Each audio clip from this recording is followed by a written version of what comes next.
السلام علیکم ورحمۃ اللہ وبرکاتہ۔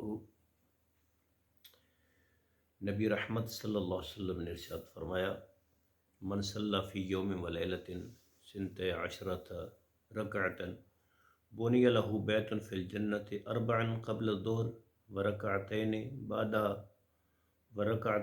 المغرب ورکعتین بعد العشاء ورکعتین قبل الفجر۔ نبی کریم صلی اللہ علیہ وسلم نے ارشاد فرمایا، جو شخص صبح و شام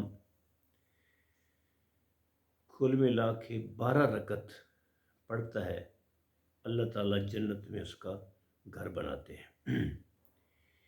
ایک دوسری حدیث کے الفاظ کچھ اس طرح سے ہے، ما من عبد مسلم یصلی للہ کل یوم سنت عشرۃ رکعۃ تطوعا غیر فریضۃ الا بنى اللہ لہ بیتا فی الجنۃ و بنی لہ بیتا فی الجنہ، کہ جو مسلمان بندہ ہر دن اللہ تعالیٰ کی رضا کے لیے 12 رکعت نفل، جو کہ فرض نہیں ہے، مراد نبی کریم صلی اللہ علیہ وسلم کی وہ سنتیں ہیں جو آپ صلی اللہ علیہ وسلم مختلف نمازوں سے قبل یا بعد میں عطا فرمایا کرتے تھے۔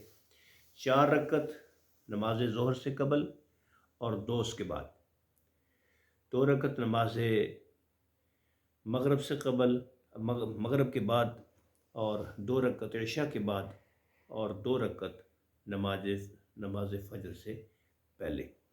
یہ کل ملا کے نبی کریم صلی اللہ علیہ وسلم 12 رکعت ادا فرمایا کرتے تھے، 2 فجر سے پہلے، 4 ظہر سے پہلے اور 2 اس کے بعد، 2 نماز مغرب کے بعد اور 2 نماز عشاء کے بعد۔